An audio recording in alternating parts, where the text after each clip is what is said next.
Oh, il fait froid ici.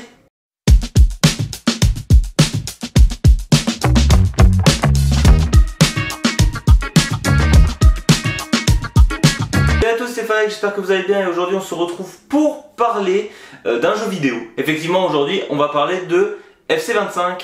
Bon, pour tous ceux qui vivraient dans une grotte, FC25 c'est quoi? C'est tout simplement le jeu de foot le plus populaire au monde. Tout simplement. Et pour ceux qui n'auraient vraiment pas touché à un jeu vidéo depuis longtemps ou qui ne connaîtraient pas, ça s'appelait FIFA à l'époque. Voilà, pour ceux qui ne connaissent pas, peut-être que le nom FIFA vous dira plus quelque chose. Il faut savoir que depuis 2 ans, FIFA et Electronic Arts, donc le producteur de jeux vidéo, ont décidé de se séparer.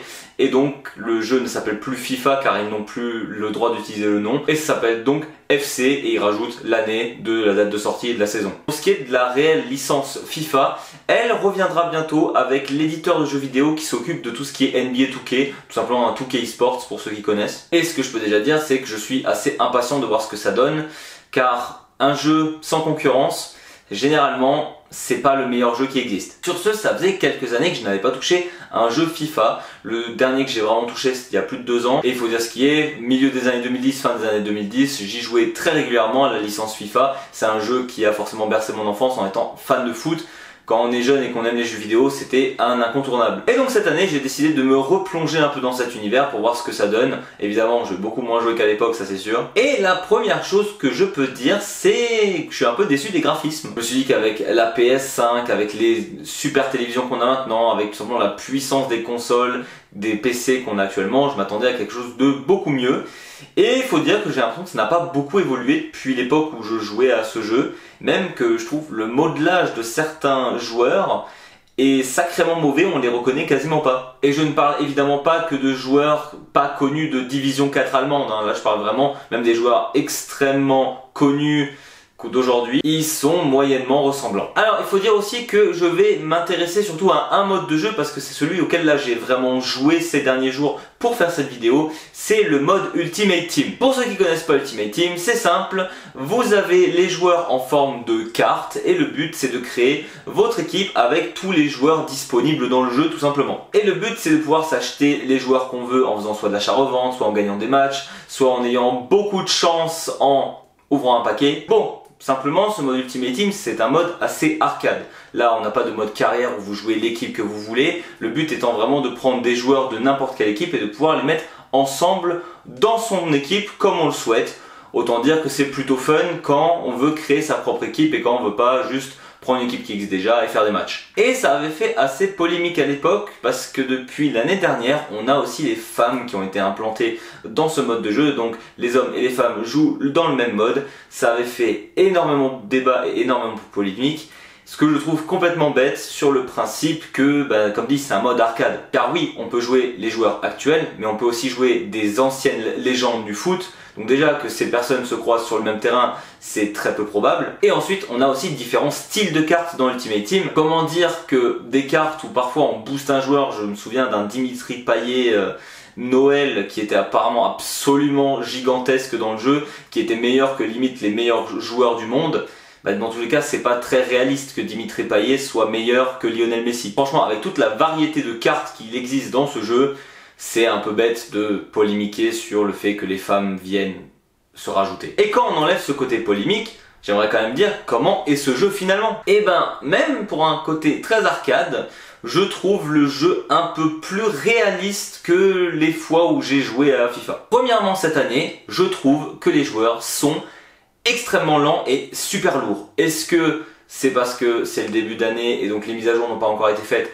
C'est fort possible parce qu'on sait que le jeu il est mis à jour extrêmement régulièrement par Electronic Arts. Mais là j'ai vraiment l'impression qu'on se rapproche d'un vrai jeu de foot et pas d'un simple jeu d'arcade.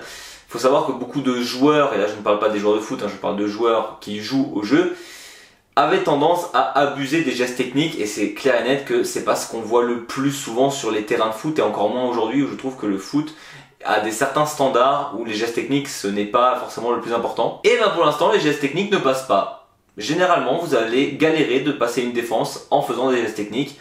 Pour le jeu, pour les joueurs c'est frustrant. Pour les fans de foot, un peu moins. Surtout que de base, moi je suis quelqu'un qui joue beaucoup en passes courtes, qui aime construire le jeu avec des passes courtes, des passes longues, un peu comme un handballeur au final et d'arriver à la fin en tirant parce que j'ai réussi à me créer une brèche grâce à mes passes, autant dire que pour l'instant c'est plutôt jouissif. Parce que généralement la méta dans ce genre de jeu, c'est vous prenez des joueurs rapides et vous courez très très vite devant pour marquer un but.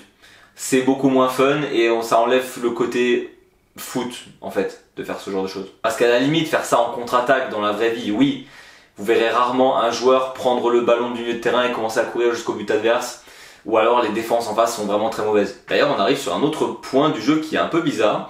Les défenses qui sont d'habitude à la ramasse sont très fortes, genre vraiment beaucoup. C'est super dur de passer la défense adverse. Alors ça peut être très frustrant, mais en même temps, c'était peut-être un des trucs les plus difficiles à l'époque à faire sur FIFA, de défendre, parce que c'était des sacrés passoires les défenseurs. Là, ça l'est beaucoup moins, et c'est plutôt réaliste. Un truc que je trouve aussi assez positif par rapport à l'époque, je trouvais que c'était très compliqué d'avoir des bons joueurs, et là, les prix sont tous cassés.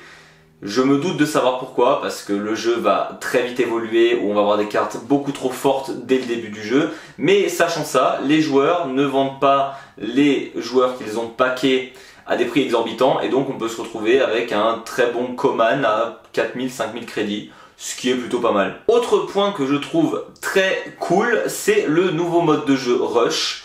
C'est un mode de jeu qui s'inspire énormément de la Kings League, pour ceux qui ont suivi récemment ce que c'était. En gros, c'est un 5 contre 5 avec le gardien inclus, où vous avez un terrain beaucoup plus petit et le but c'est de gagner, mais vous avez des règles spéciales avec le carton bleu qui vous donne une sorte de 2 minutes comme au handball. Les coups francs se jouent plus ou moins seuls. Vous avez un penalty, ce n'est pas un tir mais un 1 contre 1 contre le gardien. Voilà, il y a des trucs assez fun.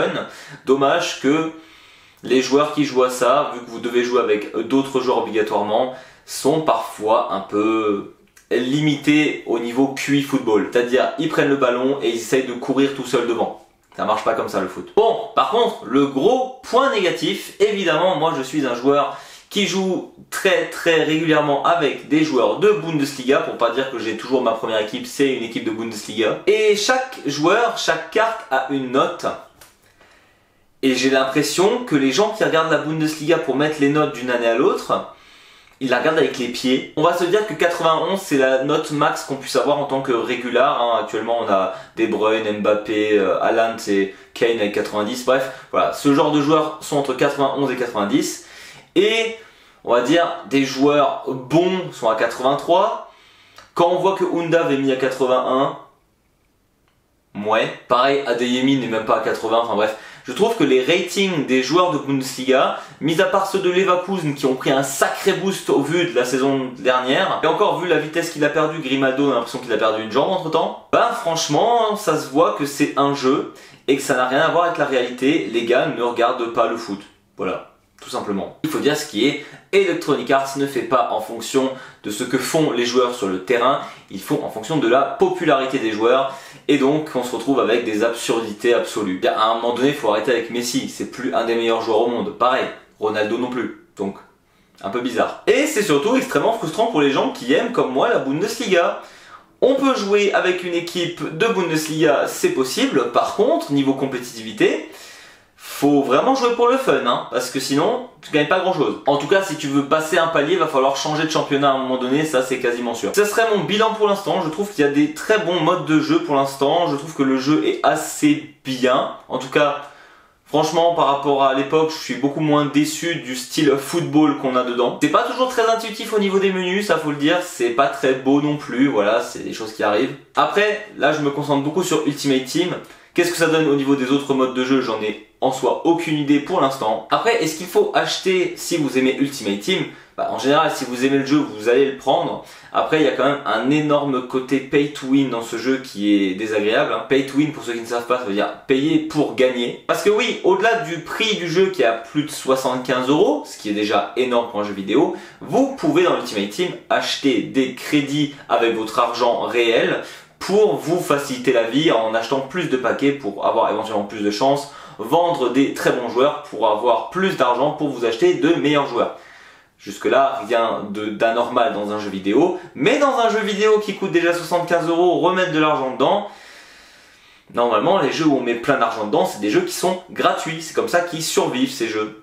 là, ils survivent déjà très bien vu que FIFA est tous les ans l'un des jeux les plus vendus au monde. Donc niveau éthique, c'est vrai que surtout que les gars n'ont pas de concurrence, donc en soi, ils n'ont pas forcément envie d'améliorer à fond leur jeu. Après, faut dire ce qu'il y a, il y a des bonnes idées. Cette année, déjà, le jeu est plus lent. Et j'aime beaucoup le principe des styles de joueurs, où vous avez vraiment, par exemple, un Coman qui va beaucoup plus vite en accélération lorsqu'il court. Vous avez un Alex Garcia, par exemple, qui ne se laisse pas presser facilement. Chaka qui est très fort en passe longue. Voilà, ça, j'aime beaucoup le côté style spécial d'un joueur qui ramène une petite particularité sur votre joueur. Voilà, c'était tout pour moi, c'était une petite vidéo courte pour vous donner mon avis du jeu actuel. Peut-être que j'en referai à un moment dans l'année, c'est possible. Sur ce, je vous dis à très bientôt et d'ici là, c'est à vos.